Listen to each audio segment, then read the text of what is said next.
All right, so I think I found the most exciting, boring company in all of the stock market. And as someone who tries to present facts and information that you can learn from, but also try to make it entertaining, this is kind of a tall order for me to talk about a boring company that I want to talk about because this offers good returns. And I just don't want people to check out because this isn't like a meme stock that's could potentially increase by 200% tomorrow. This is going to be a more stable return that I think is inherently exciting. And also, sorry if you hear some screams in the background. It sounds like the neighbor kid is getting murdered right now, but I swear he's not. I swear he's okay.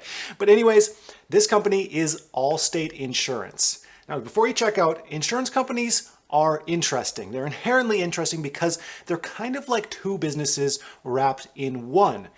And let me explain this further. So how it works with an insurance company is they take in premiums, the amount that you pay either once a year, once a month for your car insurance, however you pay your insurance company. They take in those premiums, they hold those premiums, and then whenever there's a claim, they pay those out, and they get to pocket whatever that difference is. You know, if they take in $1,000, they pay out $900, they get to pocket that $100 as profit in their normal operation. But they also earn money in a second way. So when you pay in money to the insurance company through your premium, the money is sitting there until they have to pay it out with a claim. You multiply that by millions of clients, you have potentially billions of dollars sitting in your coffers. This is called a float with an insurance company. And what the insurance company can do with that is invest that. And they do invest that and make a return on their investment. So insurance companies make money from their operations and from their investments. It's kind of like a person. You know, if you have a job where it's your primary source of income, or you have a business that's your primary source of income, and then you take that income and you are also investing it into stocks or whatever you invested into, and you kind of have two different types of income.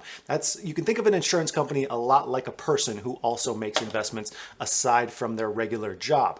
And because of this, insurance companies can make you a ton of cash. This is why Warren Buffett loves insurance companies. And when you can find one that's undervalued, it's basically like printing money. I mean, it's kind of like owning the casino. I know I've paid way more in insurance than I've ever claimed in insurance personally, and it's probably the case for you as well. So I'm going to cover the pros with this company. We're going to do a financial analysis. It's pretty unique. I promise you will learn something new unless for whatever reason you happen to be an expert in insurance. But I mean, there can't be more than like one or two of you watching who are an expert in financials of insurance companies. We're going to cover some cons, and then I'm going to do a price target at the end of this, and I'm going to try to keep it as entertaining as possible on a fairly dry subject. So the first pro that I want to cover is it has been profitable for the past 10 years straight.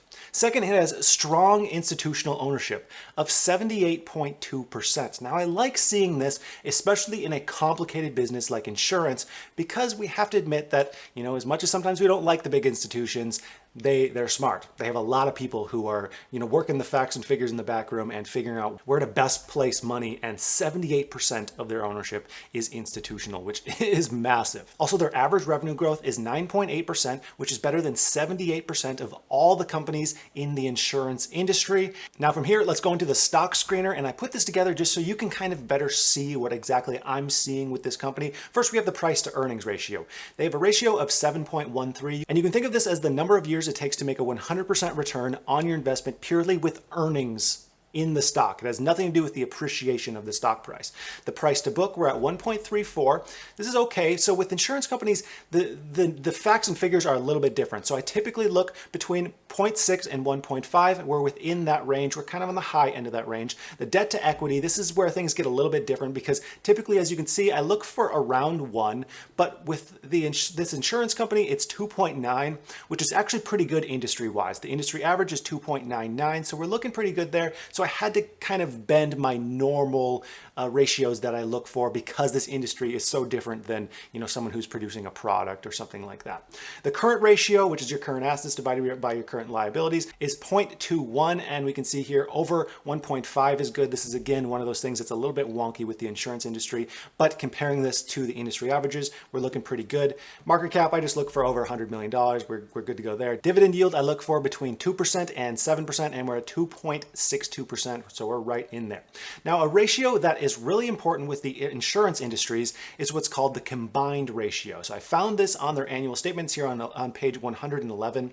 you want the combined ratio to be less than 100. So it's calculated by taking insurance losses plus operating expenses. So insurance losses being the amount that they pay out for claims. You take that plus operating expenses, you divide all of that by its earned premium, so the amount of money that they take in from their clients.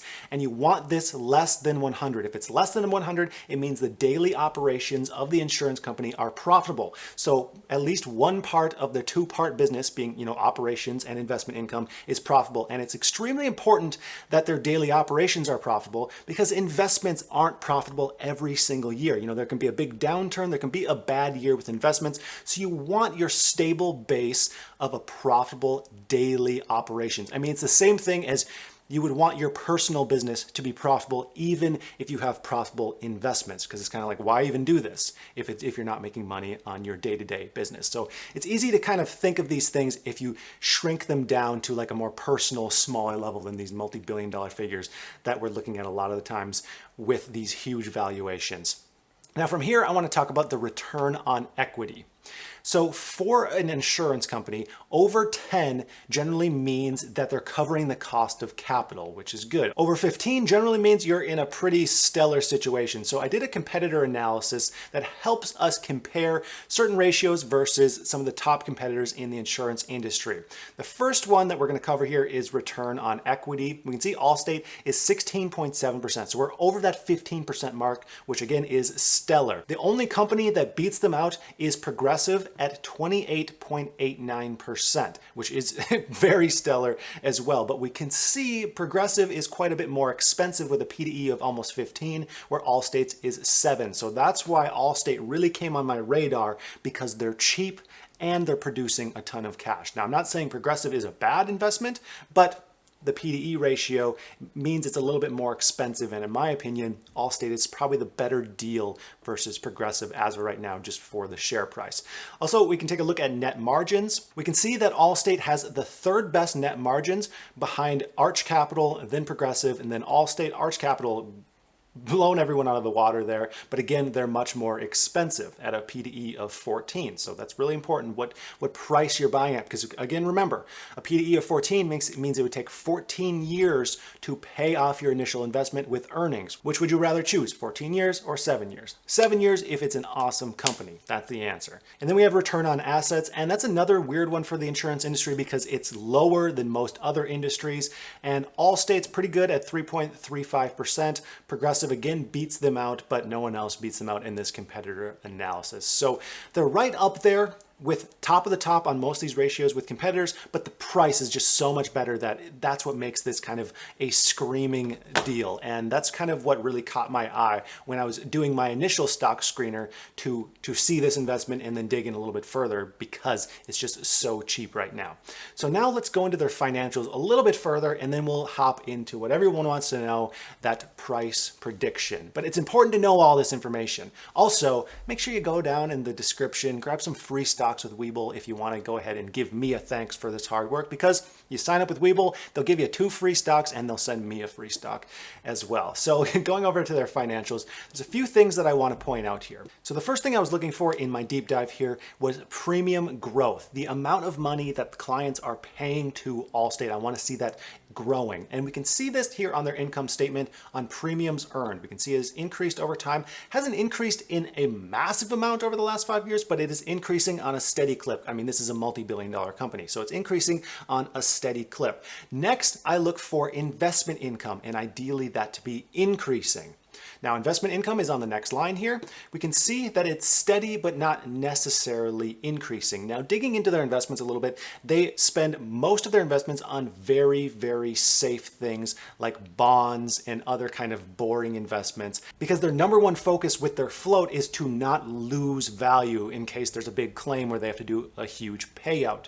So you see that with a lot of insurance companies, they take pretty safe bets. They do take some private equity bets. About 20% of their investment income goes into private equity, but they are earning a reliable amount with their investments. It's just not a 20-30% return or something crazy like that. Next, I was looking for an increase in earnings per share and net income. So if we scroll down here a little bit, so we can see net income increasing nice and steady. There was a 1 year that went down a little bit, but overall has a nice looking stair step. And then the earnings per share is the exact same kind of setup here where it went down for 1 year, but ultimately has been very helpful. And then the SGA expense, we really want that as flat as possible. They're pretty good here. It's relatively flat. And then in my deep dive here, I found something that I thought was really interesting. They have this kind of triple threat to more earnings per share and the amount of growth in earnings per share. So first they have that revenue increase of 9.8% annualized, which again is better than just about everyone in the industry.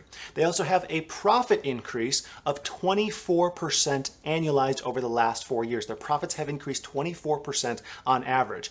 But then they have a third piece that doesn't really get talked about too much, but is insanely important. If we look at their total outstanding shares, their basic shares outstanding, we can see it is decreasing. In the past 5 years, it went from 372 million to 311 million. On average, about 4% of their total shares are purchased by them each and every year. Now, this both says a few things and means a few things for shareholders.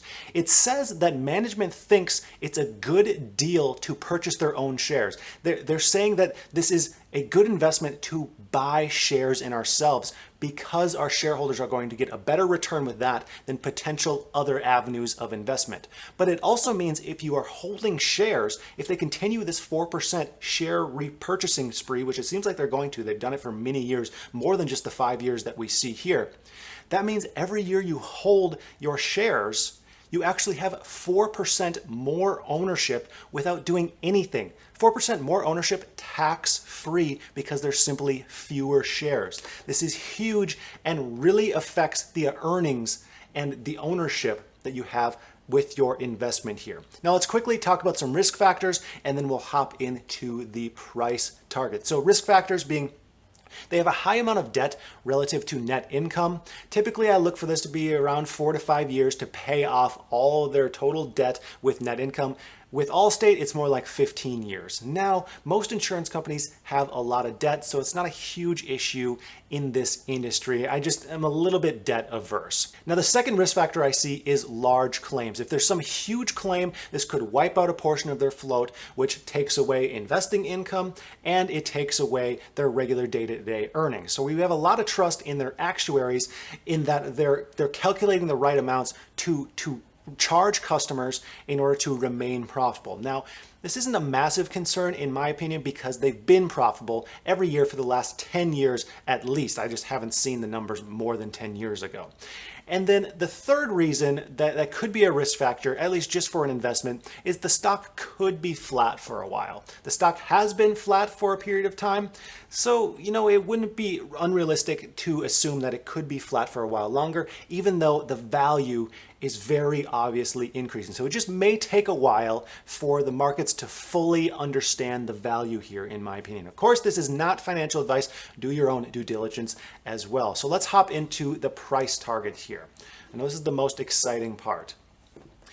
So their earnings per share growth in the last 5 years is 275%. That's annualized at 30% per year for the last 5 years. And remember, this is kind of because of the triple threat: increased sales, increased profit, and share repurchasing. So there's a triple threat here. So I'm going to do a forecast at 15% earnings per share growth. We're cutting that in half for the next 5 years, which I think is conservative. That would give us a per share earnings of $36.45 in 2025, at the end of year 2025, which equates to $11.35 billion in earnings in the year ending 2025. Now, if we go into a price target, their historical P/E over their lifetime is 8.35. So right now we're a little bit less than that at just over 7. At a P/E of 8.35 with those earnings we just calculated, we'd have a market cap of just over $94 billion, which is a price per share of $304, which is a price per share of $304 and a return after 5 years of 143%, annualized at just under 20% on a conservative basis. This is extremely exciting because this is a very, very safe investment. So my excitement here isn't so much because this is like this could be a long shot 15x stock. No, it's because this is a very reliable investment that is also offering amazing returns, 20% returns. Do not sleep on 20% returns because there's the potential to make higher returns elsewhere with more risky investments. It's so important to have a base in stable companies, especially if you want to speculate a bit. That way you know this isn't going to be totally wiped out, just in case, just as a backup plan. So I'm just really excited about this investment. Let me know your thoughts on this. I would like to thank you so much for watching, and I hope you have a profitable day.